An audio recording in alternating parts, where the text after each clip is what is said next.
Hi everyone, welcome to my channel. I'm Doris. I'm here to share with you about my stock account updates. Right now, the net asset of my account is $72,727.49. Today's fluctuation is SQQQ made a loss of 0.85% to 20.9, and United Natural Gas made a gain of 0.44% to 6.81. The markets generally closed mixed. Dow Jones Industrial Average closed down 0.58%. Nasdaq Composite closed up 0.27%, and S&P 500 closed down 0.17%. There isn't much fluctuations in the markets right now, and we are still waiting for results of the Q3 financial reports as well as the upcoming November Federal Reserve FOMC meeting result. And let's talk about the plunge in the stock market recently, and it's mostly due to the bond market guarding a fight against the US Treasury. The long-dormant bond market guard is making a comeback against the Federal Reserve and the federal government. On Monday, the Treasury storm continued, with the 10-year Treasury yield rising above 5%, the highest level since 2007, and keep making breaking its highs. Behind the plumage, on the other hand, Fed Chairman Jerome Powell voted to meet the 2% inflation target, while the 2023 fiscal deficit soared nearly $1.7 trillion, adding to the $33.6 trillion debt. U.S. fiscal stimulus and the Fed tightening sent Treasury yields soaring.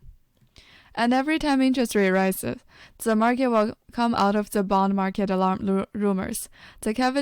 Kevin Zhao, head of fixed income at UBS Asset Management, said on Monday that the bond market guards are returning as investors continue to sell bonds amid higher for longer rising interest rates outlook and fiscal deficit. A bond market guard means that when bond market investors sell their bonds and raise yields to protect their monetary or fiscal policy over fears of inflation.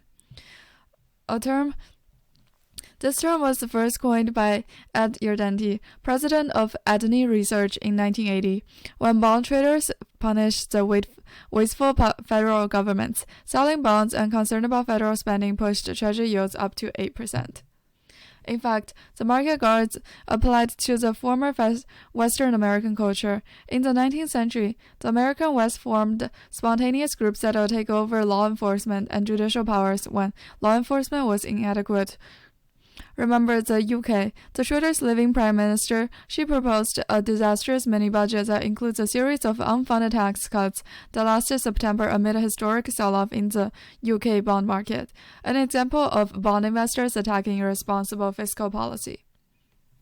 A few months ago, most people expected the government deficit to continue to fall as economic growth slowed, but actually rose as growth slowed, which is staggering for bond investors. Since the outbreak in the first quarter of 2020, U.S. debt has a balance of $10 trillion, and the U.S. has taken substantial fiscal stimulus measures to help support the economy.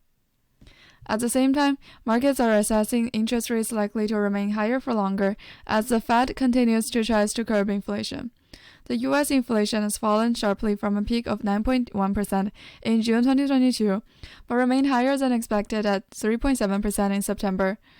The suspension of its rate hike cycle in September came after the Fed has raised its main policy rate to 5.25% to 5.5% from its target range of 0.25% to 5% in March 2022.